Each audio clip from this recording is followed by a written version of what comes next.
Bismillahirrahmanirrahim. Assalamualaikum warahmatullahi wabarakatuh. Alhamdulillahi wa kafa. Wassalatu wassalamu ala nabiyil mustafa. Alladhi la yantiqu anil hawa in huwa illa wahyun yuha. Wa ala alihi ahli sidqi wal wafa amma ba'd. Fa as'alullaha ta'ala an yamunna lana bi'ilmin nafi'i wal amalis salih. Wa an yufaqihana fid din wa an yaftaha lana futuhal arifin wa an yarzuqna al ikhlasa fil aqwali wal a'mal Allahumma amin. Ma'asyiral muslimin, para pemirsa Ibaska TV yang Allah muliakan, alhamdulillah, puji syukur kepada Allah Azza wa Jalla. Pada kesempatan kali ini kita bisa kembali sama-sama melanjutkan kajian kita membahas kitab Nailur Raja Syarah Safinatun Najah karya Al-Allamah Ahmad bin Umar Asy-Syatiri rahimahullahu ta'ala.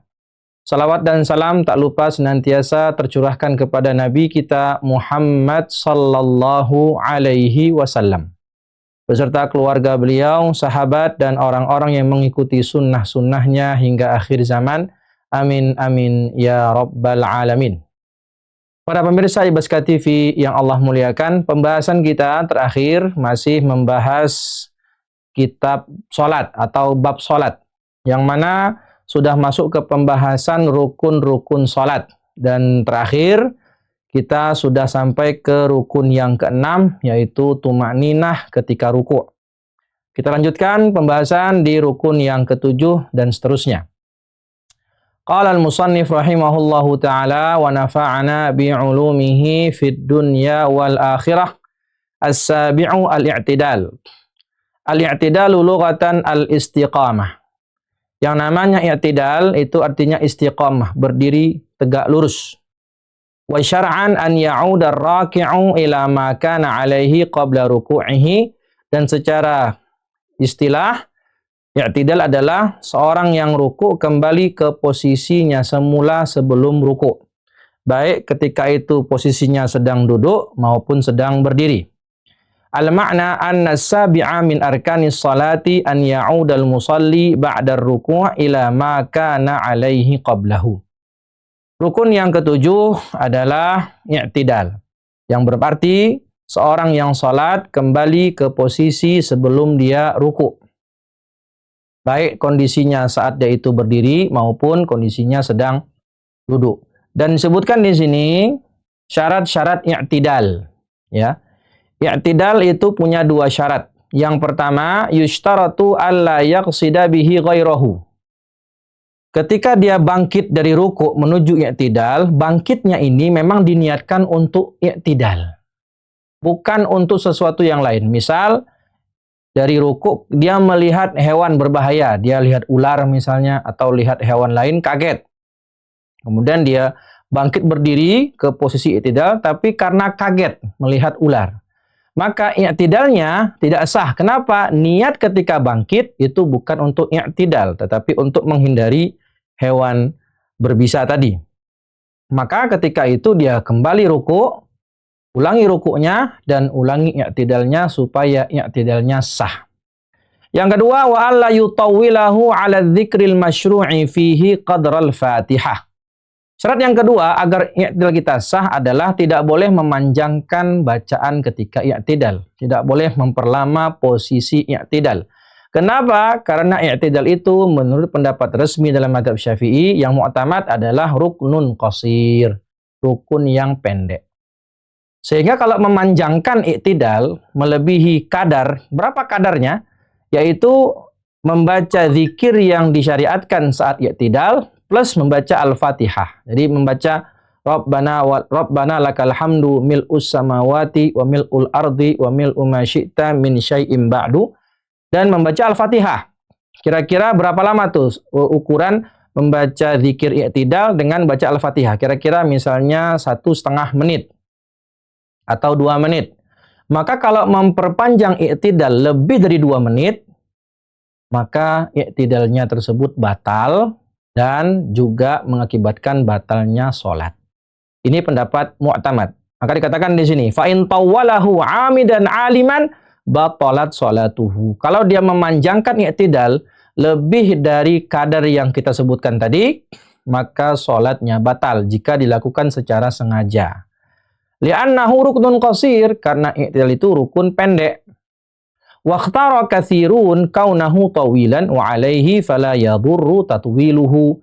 Dan ada pendapat masih dalam mazhab Syafi'i, tetapi ini tidak pendapat resmi, tapi menjadi pendapat banyak juga dari kalangan ulama Syafi'iyah. Artinya ini pendapat bukan pendapat lemah juga.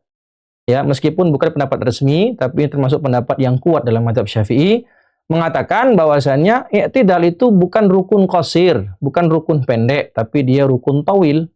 Ya, karena ada hadis yang menguatkan seperti itu. Ya, kalau tidak salah hadis itu dari Anas bin Malik. Ya, kalau saya tidak keliru, itu Nabi memperlama i'tidal, bahkan sampai ada yang mengatakan jangan-jangan Nabi lupa.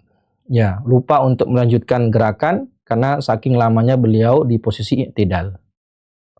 Maka dari pendapat kedua ini, dan ini juga pendapat Imam An-Nawawi rahimahullahu taala, nggak mengapa orang memperlama i'tidal meskipun lebih dari kadar yang tadi kita sebutkan, dan ini tidak membatalkan sholat. Oke, tapi sekali lagi, pendapat resmi mazhab Syafi'i, i'tidal itu rukun qasir, dan jika diperpanjang melebihi batas yang sebutkan tadi dengan sengaja, maka bisa membatalkan sholat.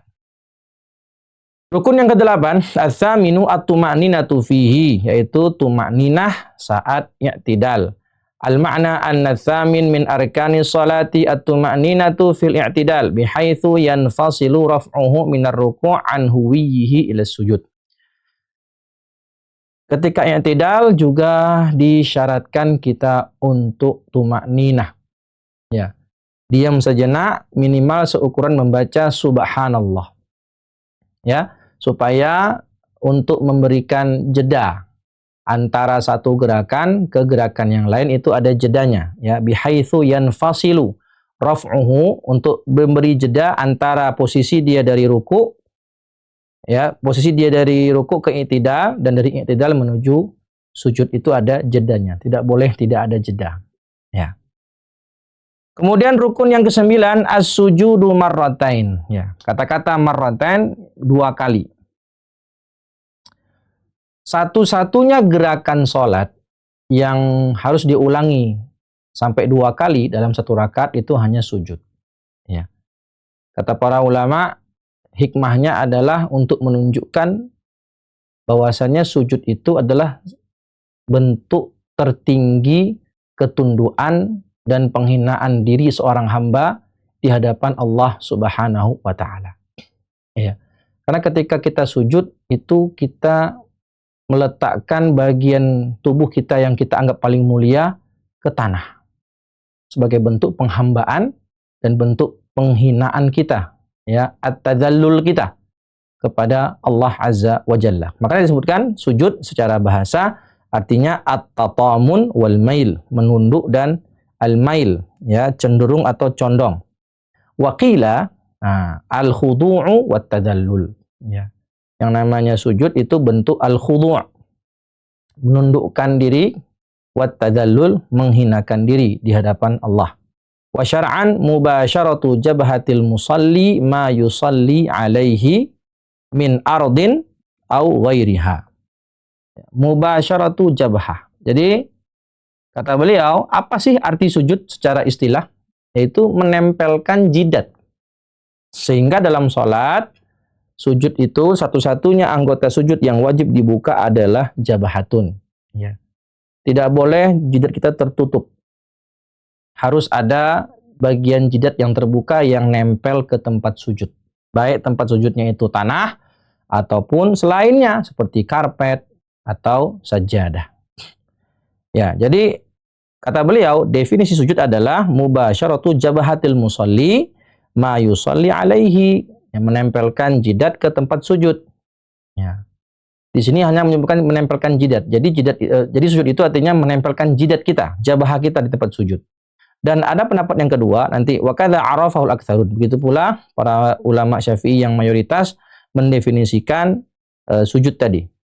Wa alaihi fawad'u baqiyatil a'dha' syartun lahu. Nah, karena sujud tadi definisinya adalah mubasyaratu jabhah, Ya, meskipun disebut sujud itu adalah menempelkan jidat saja, akan tetapi supaya sujudnya sah, itu juga harus meletakkan anggota sujud yang lain yang jumlah totalnya adalah 7.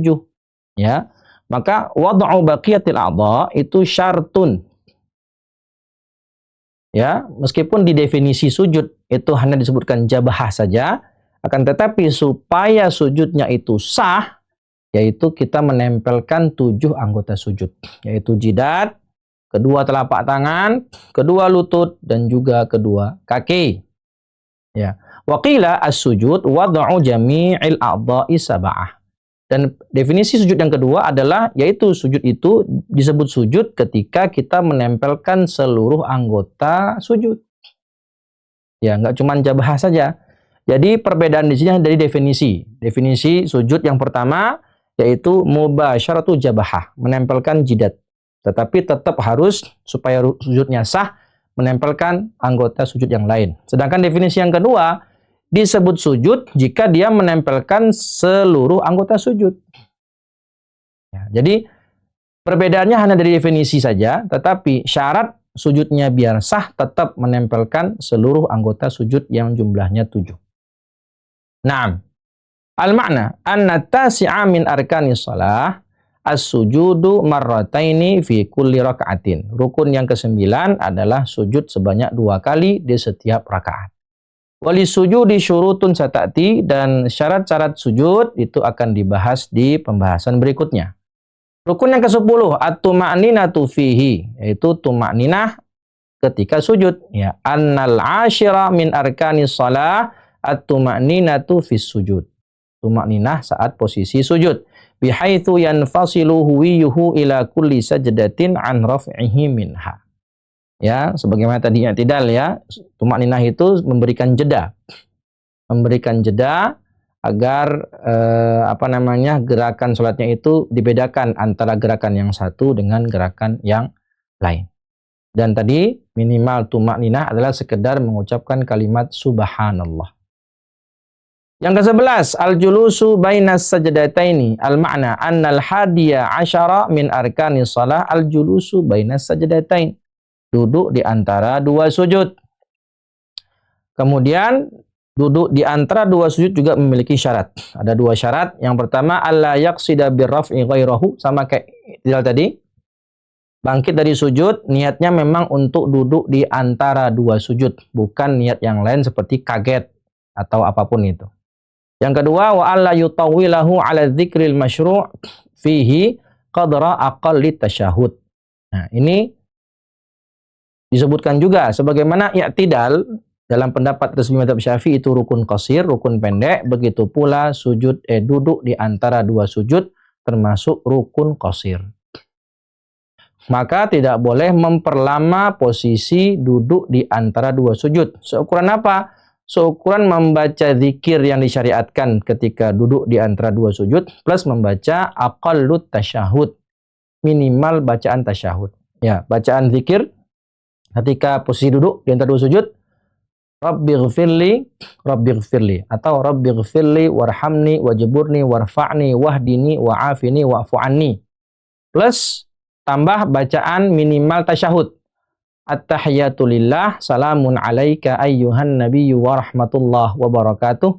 Salamun alaina wa ala ibadillahis salihin. Asyhadu an la ilaha illallah wa anna Muhammadar Rasulullah.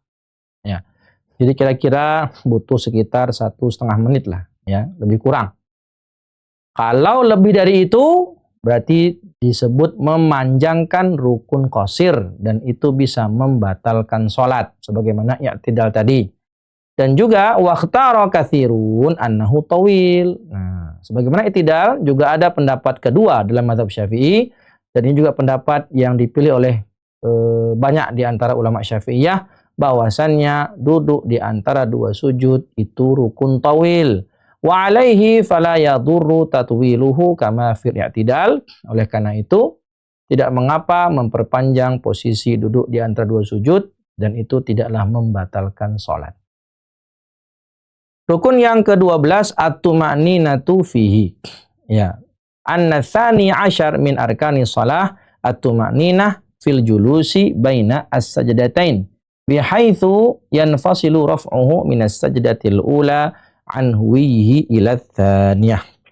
Rukun yang ke-12 tumakninah ketika duduk di antara dua sujud, supaya membedakan gerakan dia ketika duduk di antara sujud dengan sujud untuk yang kedua kalinya. Nah, tadi dari kita sebutkan barusan, ya, ada 4 rukun yang di sana diharuskan tumakninah, yaitu ruku, kemudian i'tidal, kemudian sujud, dan duduk di antara dua sujud. Kenapa di situ harus ada tumakninah? Karena dalam mazhab Syafi'i, bacaan dzikir saat i'tidal, ruku, sujud, dan duduk di antara dua sujud itu tidak wajib, bukan bacaan yang fardu, sebagaimana kalau baca Al-Fatihah atau membaca tasyahud akhir, itu rukun qauli. Ya, sedangkan ketika tadi ruku, i'tidal, sujud, dan duduk di antara dua sujud itu tidak ada bacaan yang wajib di sana. Ya, membaca zikir ketika posisi tersebut hukumnya sunnah, termasuk sunnah hay'ah. Ya, sunnah hay'ah atau sunnah ghairu muakkadah. Sehingga karena tidak ada bacaan wajib di sana, diwajibkan harus tumakninah, jeda sebentar untuk membedakan satu gerakan ke gerakan lain. Beda kalau berdiri nggak disebutkan di situ harus tumakninah. Ya, ketika qiyam itu tidak disebutkan harus tumakninah. Kenapa? Karena otomatis pasti tumakninah. Karena ketika berdiri kita wajib membaca takbir, memulai sholat, dan juga wajib membaca Al-Fatihah.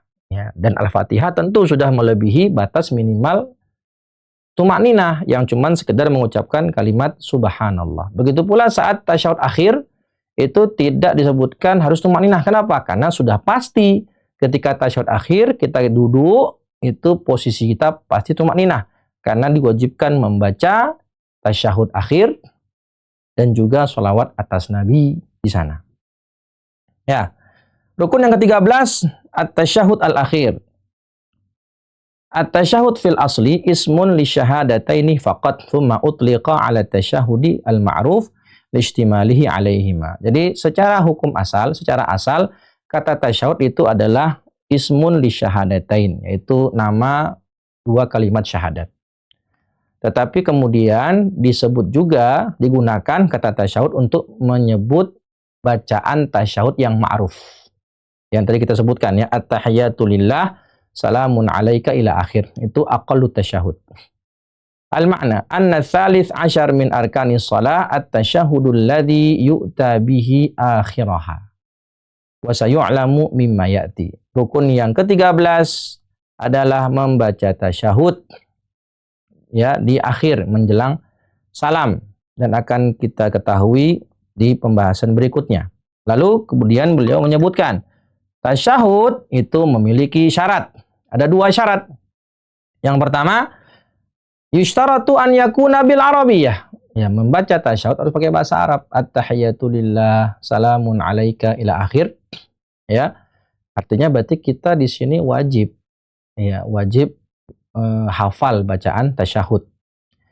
Fa in ajaza tarjama 'anil ma'tsuri faqat. Nah, kalau ada orang yang baru masuk Islam kemudian dia harus sholat, nggak bisa baca tasyahud, bagaimana? Nah, dia membaca terjemahnya saja. Mungkin bisa dia baca tasyahud dalam bahasa Indonesia, tetapi dia wajib hanya membaca tasyahud yang versi ma'tsur, yang memang dari Nabi, tanpa tambahan sayyidina, ya, tanpa tambahan yang lain. Itu kalau itu sholawat ya. Intinya ketika bacaan tasyahud, dia hanya boleh membaca tasyahud yang diterjemahkan itu versi ma'tsur, yang memang diriwayatkan dari Nabi saja. Wa yusannu, kemudian disunahkan membaca tasyahud itu dengan berurutan, illa in akhalla tarkuhu bil ma'na fayadur wa tabtulu bihi shalah. Jadi membaca tasyahud secara berurutan hukumnya sunnah selama tidak merusak makna. Jadi kalau dia membacanya gini, assalamu alayka ayyuhan nabiyyu wa rahmatullah wa barakatuh, at-tahiyatu lillah wassalawatu wattayyibat. Terbalik. Ya. Selama tidak merusak makna seperti tadi, ya itu tidak mengapa. Ya, tidak membatalkan sholat. Tapi kalau dia tasyahudnya dibalik-balik dan itu merubah makna seperti asyhadu illallah la ilah misal. Ini bisa merubah makna, maka ini bisa membatalkan sholat. Sehingga berarti nggak boleh kayak gitu. Sehingga membaca tasyahud secara berurutan, sesuai urutannya itu hukumnya sunnah selama tidak merusak makna. Tapi jika merusak makna, itu berbahaya, bisa membatalkan sholat. Fayadur wa tabtulu bihi as-shalah. Ammal muwalah, nah ini syarat yang kedua yang menjadi perdebatan. Ya, apakah tasyahud itu bacaannya harus muwalah, harus berurutan, berkesinambungan sebagaimana Al-Fatihah? Kata Imam Romli, yes, tajib, hukumnya wajib. Artinya kalau ketika baca tasyahud, kemudian di tengah-tengah tasyahud berhenti atau membaca zikir yang tidak ada kaitannya dengan sholat, maka nanti dia wajib mengulang tasyahud dari awal. Tetapi kata Imam Ibnu Hajar Al-Haytami, hukumnya sunnah, tidak wajib. Ya, tidak perlu dia mengulang dari awal, tapi bisa dia lanjutkan tasyahudnya jika tadi di tengah-tengah tasyahud terputus muwalahnya. Wa tushtaratu fihi baqiyatu syurutil Fatihah al-atiyah, dan juga nanti disyaratkan selain dua syarat ini, syarat seperti dalam surat Al-Fatihah, syarat-syarat membaca Al-Fatihah Al-Atiyah yang akan dibahas di pembahasan berikutnya. Walau ajaza anhu, kalau nggak bisa membaca tasyahud, nggak bisa Arabnya, nggak bisa Indonesianya, nggak hafal terjemah Indonesianya. Aw ani sholati ala nabi sallallahu alaihi wasallam ba'dahu, dan juga nggak bisa membaca sholawat, nggak hafal sholawat. Nah, kata-kata ba'dahu ini menunjukkan urutannya itu tasyahud dulu, baru membaca sholawat. Ya, wajib di sini. Jadi nggak boleh kita sholawat dulu baru tasyahud. Tadi kan kalau membaca tasyahud tidak berurutan boleh, asalkan tidak merusak makna. Tapi antara tasyahud dengan sholawat harus berurutan. Tasyahud dulu baru sholawat. Jangan dibalik. Ya, jangan dibalik. Kalau dibalik nanti sholawat dulu baru tasyahud, berarti tasyahudnya nggak sah. Ya, harus kita ulang tasyahudnya.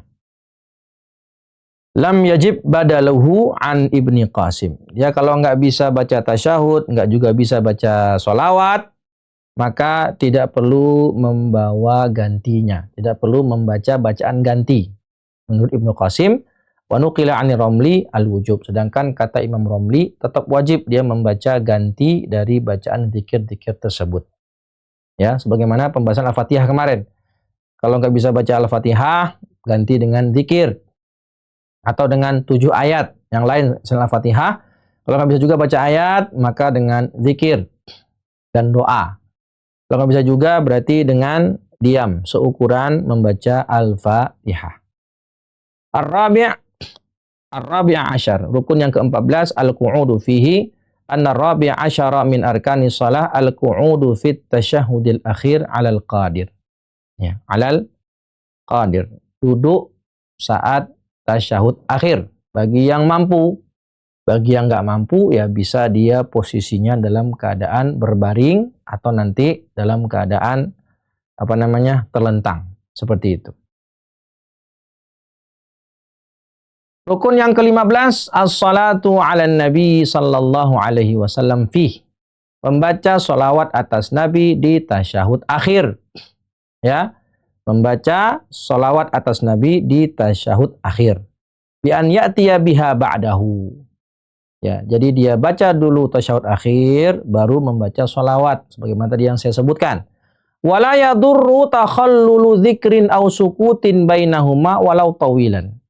Jadi jika habis baca tasyahud, sebelum membaca sholawat ada jeda, meskipun jedanya lama. Atau dari tasyahud dia membaca zikir dulu, baca zikir ajnabi, zikir yang tidak ada kaitannya dengan sholat. Ya, kemudian baru baca sholawat, maka itu tidak mengapa. La yadur, tidak membatalkan sholat. Ya, jadi tidak ada syarat harus muwalah antara tasyahud ke sholawat Nabi. Tidak harus ada muwalah. Beda dengan tadi. di bacaan tasyahud, di situ kata Imam Romli ya mengatakan harus muwalah. Beda dengan pendapatnya Ibnu Hajar. Wa yushtaratu fiha ma yushtaratu fit tasyahud. Sebagaimana tasyahud disyaratkan dua syarat tadi, yaitu harus pakai bahasa Arab dan muwalah, kata Imam Romli. Begitu pula berlaku juga di situ syaratnya bagi sholawat atas Nabi di tasyahud akhir. Wa aqalluha Allahumma sholli ala Muhammad. Ini bacaan minimal tasyahud. Ya. Allahumma sholli ala Muhammad. Wa akmaluha Allahumma sholli ala Muhammad abdika wa rasulika nabiyyil ummi wa ala ali Muhammad wa azwajihi wa dhurriyyatihi kama shallaita ala Ibrahim wa ala ali Ibrahim wa barik ala Muhammad an-nabiyil ummi wa ala ali Muhammadin wa azwajihi wa dhurriyyatihi kama barakta ala Ibrahim wa ala ali Ibrahim fil alamin innaka Hamidum Majid. Membaca salawat di tasyahud akhir hukumnya rukun. Tapi membaca salawat Nabi di tasyahud awal hukumnya sunnah ab'ad atau sunnah muakkadah. Ya, sunnah muakkadah. Taib. Dan masalah nanti apakah pakai Sayyidina atau tidak itu khilaf. Ya, di antara ulama khilafnya dari sisi lebih afdol atau tidak afdol. Begitu saja. Ya. Apakah lebih afdol pakai kata Sayyidina atau tanpa mengucapkan kata Sayyidina. Dan di situ ulama khilaf. Intinya kalau sholat membaca sholawat dengan Sayyidina, sholatnya sah. Begitu pula sholat tanpa membaca kata Sayyidina ketika sholat juga sholatnya sah. Hanya perbedaan dari sisi afdoliyah saja. Mana yang lebih utama. Ya. Sedangkan sholawat atas Allahumma sholli ala Muhammad wa ala ali Muhammad, itu hukumnya di tasyahud akhir inda Syafi'iyah adalah sunnah muakkadah saja, bukan rukun. Ya. Jadi sholawat atas Nabi di tasyahud awal hukumnya sunnah ab'ad, bukan rukun, tetapi sholawat atas Nabi di tasyahud akhir hukumnya rukun. Kemudian sholawat atas alun Nabi di tasyahud awal itu tidak disyariatkan, tetapi sholawat atas keluarga Nabi di tasyahud akhir itu sunnah ab'ad atau sunnah muakkad. Sadisa asyar as-salam. Ini salam yang pertama. An-sadis asyara min arkani salati yakni as-salam. Aqalluha assalamu alaikum. Nah, ini minimal. Minimal bacaan salam. Assalamu alaikum. Dan yang paling maksimal assalamu alaikum warahmatullah. Jadi tidak tambah wabarakatuh. Dalam mazhab Syafi'i mengucapkan wabarakatuh itu dianjurkan ketika sholat jenazah. Assalamualaikum warahmatullahi wabarakatuh. Sedangkan dalam sholat yang lain itu cukup sampai assalamualaikum warahmatullah. Dan ini yang menjadi rukun adalah bacaan salamnya. Sedangkan toleh kanan, toleh kiri itu termasuk sunnah hay'ah. Sunnah ghairu muakkadah. Karena di sini salam itu termasuk rukun qauli. Rukun yang mesti dibaca. Ya. Walahu asyaratu syurutin nadhama ba'duhum tis'atan minha. Dan ada 10 syarat sah baca salam dan dinazamkan 9 diantaranya. Ya, ini nazamnya. Kita langsung saja membaca syarahnya, membaca maknanya. Wa qauluhu arif isyaratun ila syartil awal. Ini syarat yang pertama. Ya. Ada 9 tadi disebutkan di nazamnya ada 9. Yaitu at-ta'rifu bil alif wal lam. Fala yakfi salamun alaikum. Jadi harus pakai assalam. Pakai alif lam. Beda sama membaca tasyahud. Tasyahud boleh bacanya salamun alaika ayyuhan nabiyyu dan seterusnya. Sedangkan membaca salam harus pakai kata assalamu alaikum. Yang kedua, wa qauluhu khatib isyaratun ila syarti tsani wa huwa kaful khitab. Fala yasihu assalamu alaihi. Enggak boleh. Ya, assalamu alaihi. Ini domirnya domir ghaib. Bukan domir khitab. Harus assalamu alaikum. Ya. bukan assalamu alaihim, apalagi assalamu alaihi atau assalamu alaihima misalnya. Soal yang ketiga, sil isyaratun ila syarti tsalits wa huwa waslu ihda kalimataihi bil ukhra. Falau fasala bainahuma bi kalamin lam yasih. Jadi ini mirip muwalah, ya. Disambung assalamu alaikum langsung. Jangan dijeda. Kalau dijeda ada kalam ajnabi di antara assalam ke alaikum fala yasih. Salamnya nggak sah, harus diulang supaya salatnya sah. Naam yasihu assalamu tam au assalamul hasan alaikum. Kayak kemarin di takbir itu kan boleh Allahul azim akbar. Allahu azimi akbar. Ini wasfun yasir, tambahan sifat sedikit boleh. Allahul azimi akbar. Jangan tambah Allahul azimu jabbar al-qahar. Wah, itu kebanyakan. Jadi kalau salam ditambahkan assalamu tam alaikum, yaitu wasfun yasir saja, atau assalamul hasan alaikum, itu masih tidak mengapa. Dan meskipun saya yakin jarang orang yang ngomong seperti itu ya ketika mengucapkan salam. Wa qauluhu ijma'. Asyatur rabi'. Syarat yang keempat, wa huwa mimul jama'. Assalamu alaikum. Ya, assalamu alaikum. Bukan alaika. Ini bukan jama'. Jadi kalau dibacanya assalamu alaika, salamnya belum sah, harus diulang. Wa qauluhu walin isyaratu ila syartil khamis. Syarat yang kelima ini sebenarnya mirip dengan syarat yang ketiga, yaitu muwalah. Ya, wa huwa al-muwalah tuh. Ya, jangan dijeda. Falau sakata tawilan mutlaqan, kalau dia jeda assalamu, diam agak 5 detik, alaikum, seperti itu, maka itu memutus muwalah. Au qasiran wa qasada bihi qata'at salam, atau jedanya sedikit tapi memang diniatkan untuk memutus salam, itu juga dharra. Bisa batal bacaan salamnya, berarti imbasnya batal salatnya. Wa qauluhu kun mustaqillan. Syarat yang keenam, kun mustaqbilan, yaitu wa huwa istiqbalul qiblah bis sadr. Ketika salam, itu yang noleh kiri kanan itu leher kita saja, kepala saja. Assalamualaikum warahmatullah. Assalamualaikum warahmatullah. Ya. Sedangkan dada itu tetap menghadap kiblat. Ya. Jadi iltifat dalam sholat itu ada 3. Yang pertama al-iltifatu bil ain. Matanya yang kemana-mana. Jadi matanya lihat kiri, lihat kanan, lihat ke atas. Gitu. Iltifatu bil ain itu hukumnya khilaful aula. Ya, khilaful aula. Tapi iltifat bir ra's, jadi kepalanya yang goyang-goyang. Nah. Ya, selain bukan pas salam ya. Di kepalanya kemana-mana, cuman dadanya tetap ke kiblat. Itu hukumnya makruh. Ya, iltifatu bi ra'si. Lihat ke atas, ke samping. Kalau dia sholat tuh gini-gini. Itu iltifat bi ra's, hukumnya makruh. Tapi iltifat dengan mata saja, kepala tetap lurus, cuman matanya yang kiri, kanan, atas, bawah, seperti itu hukumnya khilaful aula. Lah, iltifat bis sadr itu mubtilun lis shalah.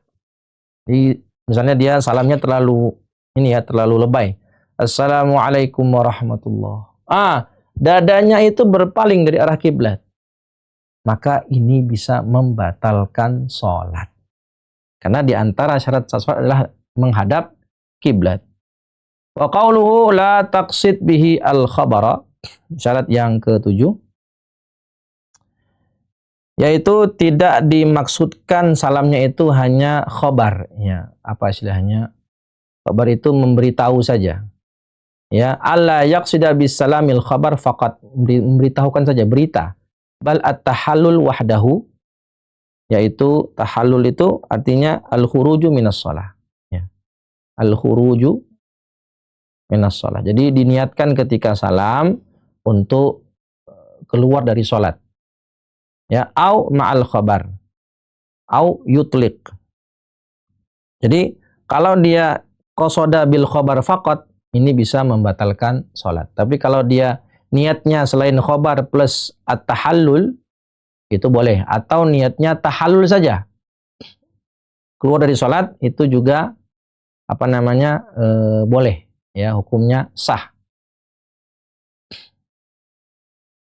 Syarat yang ke-8, Masya Allah ya, salam doang syaratnya banyak banget.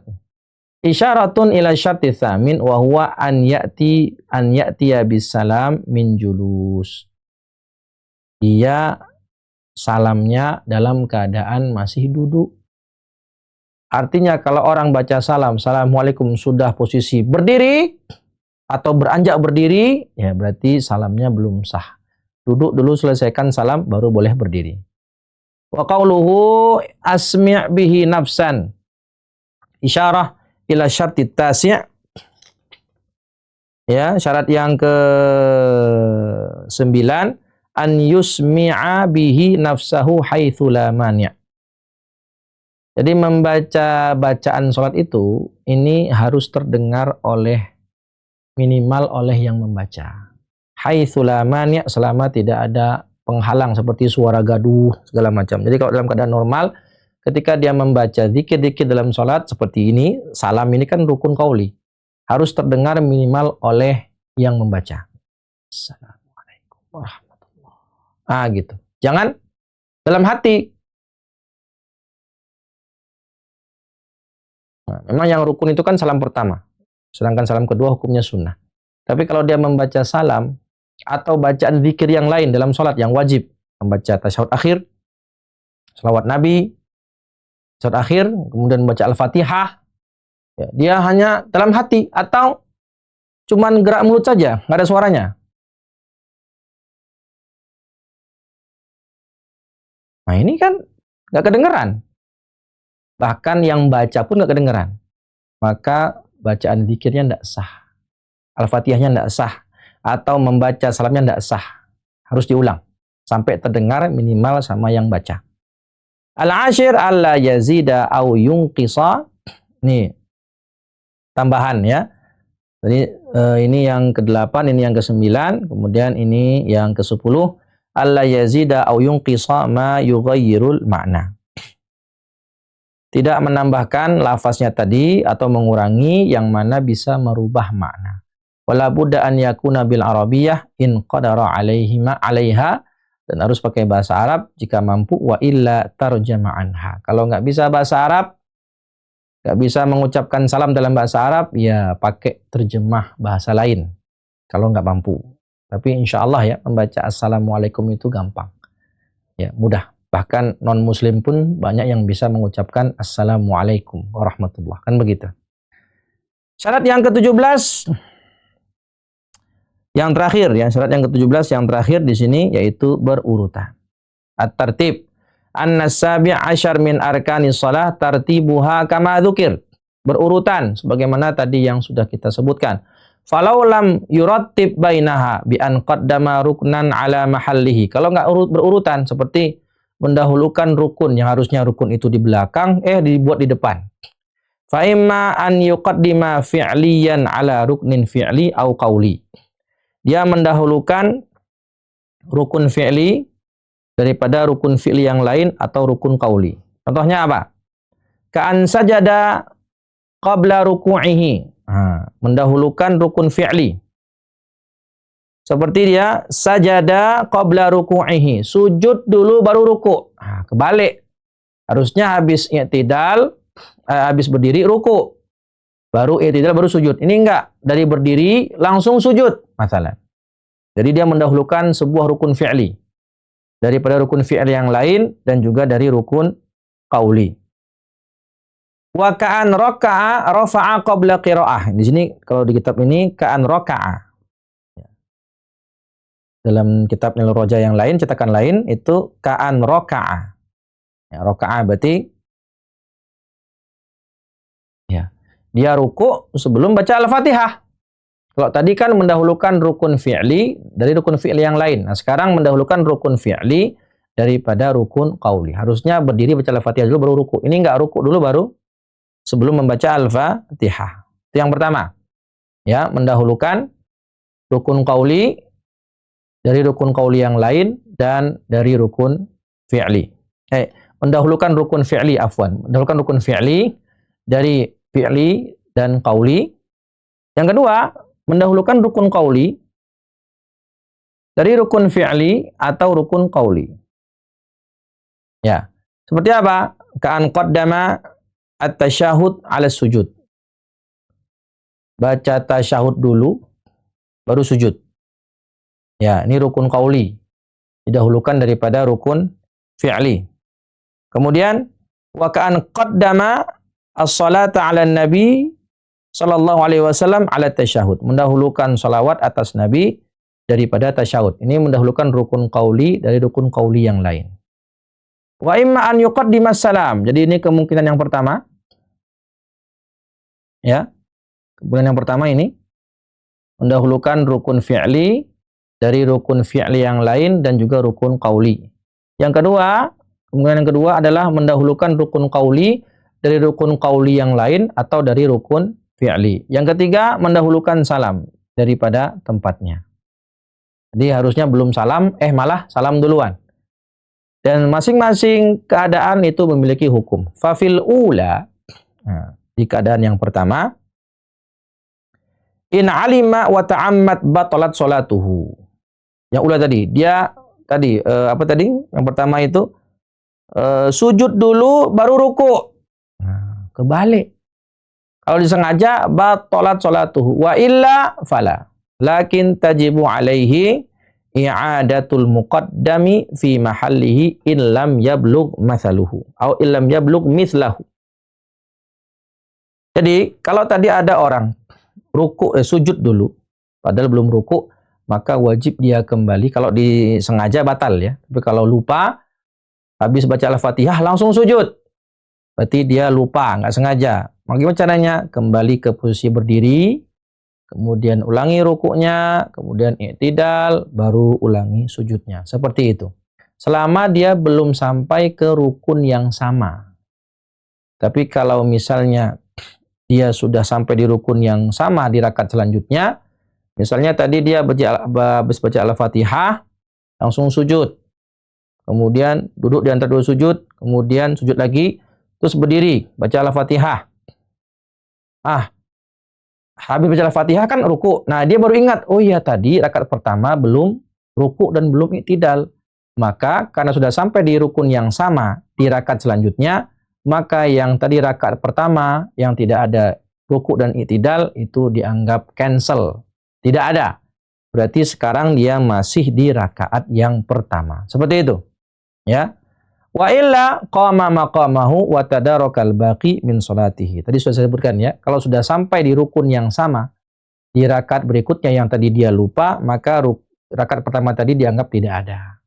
Dan dia masih di rakaat pertama hakikatnya, dan nanti ketika rakaat ketiga tambahkan lagi satu lagi rakaat keempat untuk mengganti rakaat pertama yang tadi batal. Wa fi tsaniyah. Nah, keadaan yang kedua tadi mendahulukan rukun fi'li rukun qauli dari rukun qauli yang serupa, dari rukun qauli yang lain dan rukun fi'li. La yu'taddu bil muqaddam, enggak dianggap. Ya. Kalau yang pertama ini langsung bisa batal kalau disengaja karena merubah nidhamus shalah, merubah bentuk salat. Kayak orang harusnya i'tidal dulu, harusnya rukuk dulu tapi sujud, langsung sujud. Ini kan merubah bentuk salat. Nah, itu fatal. Tapi kalau yang didahulukan rukun qauli saja, itu kan hanya mendahulukan bacaan, tidak merubah fisik, tidak merubah wujud salat. La yu'taddu bil muqaddam, berarti yang bacaan yang didahulukan tidak dianggap, fayu'iduhu fi mahallihi, maka nanti dia wajib mengulang sesuai tempatnya. La farqa fiha bainal 'amid al-'alim wa ghairihi. Enggak ada bedanya, baik disengaja maupun tidak membatalkan salat. Misal tadi dia membaca apa tadi? Membaca sholawat dulu, baru tasyahud. Ya sudah. Nanti habis baca sholawat, dia ulang tasyahudnya, kemudian dia ulang lagi sholawatnya. Hanya diulang saja. Bacaan yang didahulukan nggak dianggap, dikembalikan ke tempatnya, dan dia mengulang sholawat yang tadi nggak sah. Harusnya tasyahud dulu, baru sholawat. Wa fi tsalitsah tabtulu salatuhu in alima wa ta'ammada. Wa illa fala wa ya'ti bis salam fi mahallihi walau ba'da tulil fasl. Yang ketiga itu misalnya ada orang harusnya sholatnya 4 rakaat. Ya, tetapi baru 3 rakaat dia udah salam. Artinya kan harusnya salamnya nanti rakaat keempat, terakhir baru salam, tapi 3 rakaat salam. Ya, tabtul sholatuhu in alima wa ta'ammad. Kalau disengaja harusnya 4 tapi jadi 3 salam, batal sholatnya. Wa illa kalau lupa, nggak sengaja lupa, maka ya'ti bis salam fi mahallihi walau ba'da tulil fasli. Ya nanti berarti kalau dia apa namanya nggak sengaja telanjur salam, ya nanti dia tambahkan sholatnya, ya tambahkan sholatnya kurangnya berapa, kemudian nanti dia salam di akhir seperti itu. Walau ba'da tulil fasli. Jadi dia meletakkan salamnya di tempat yang terakhir walau ba'da tulil fasli. Kalau tadi dia 3 rakaat kemudian salam. Kalau jedanya masih sebentar, nanti dia tinggal lanjut 1 rakaat lagi saja. Kan kurang 1 rakaat, lanjut 1 rakaat lagi kemudian salam. Tapi kalau jedanya udah lama, harusnya 4 rakaat, dia cuma 3 rakaat salam, jedanya agak 1 jam, maka nanti dia harus mengulang sholatnya dari awal lagi dan salamnya tetap di akhir seperti itu. Wa fi kullil ahwal al-madhkurah ghairil mubtilah. Dan semua keadaan yang 3 tadi, yang mana tidak membatalkan, kayak tadi ya, jika tidak sengaja atau lupa, atau keadaan yang kedua ini juga mutlak nggak batal, baik sengaja maupun lupa, karena hanya memindahkan rukun qauli saja. Bagaimana konsekuensinya? Yasjudu lis-sahwi. Maka nanti disyariatkan, dianjurkan sujud sahwi illa fil akhirah. Kecuali di keadaan yang nomor 3. Kecuali di sini. Ya. Di fawati mahalli sujudi bisalam. Karena sudah terlewat waktu sujudnya. Kenapa? Karena dalam mazhab Syafi'i, sujud sahwi itu sebelum salam. Ya, bukan setelah salam. Wa illa fi ma idza qaddama as-salata 'ala nabi sallallahu alaihi wasallam 'ala tasyahud. Kalau tidak, ya berarti nanti sama. Fa innahu idza qaddama wa illa fi ma idza qaddama as-salata 'ala nabi sallallahu alaihi wasallam 'ala tasyahud. Ya, dia mendahulukan salawat daripada tasyahud. Fa innahu la yasjudu li annal khalal khalalun yasir wa la yutlabu fihi sujud sahwi. Nah, tambahan dari saya, catatan dari saya, kalau tadi dia rukun qauli tadi mendahulukan sholawat daripada tasyahud, dan jika itu jedanya khalalnya yasir, ya tidak dianjurkan untuk sujud sahwi juga. Ya, tidak dianjurkan untuk sujud sahwi, tinggal dia balik lagi, diletakkan sesuai urutannya masing-masing. Naam. Begitu. Selanjutnya kita masuk ke pembahasan thalathu darajat. An-niyah thalathu darajat, yaitu derajat-derajat niat. Insyaallah kita akan bahas di pertemuan selanjutnya. Alhamdulillah selesai kita pembahasan rukun-rukun salat yang jumlahnya di kitab ini ada 17. Ya, aslinya yang mu'tamad itu hanya ada 13 karena tidak memasukkan tumakninah sebagai rukun mustaqil. Wallahu ta'ala wa'alam. Demikian dari saya, semoga bermanfaat. Insyaallah kita lanjutkan di pertemuan selanjutnya pembahasan tentang derajat niat. Subhanakallahumma wa bihamdika asyhadu an la ilaha illa anta astaghfiruka wa atubu ilaih. Wallahul muwaffiq ila aqwamit thariq. Assalamualaikum warahmatullahi wabarakatuh.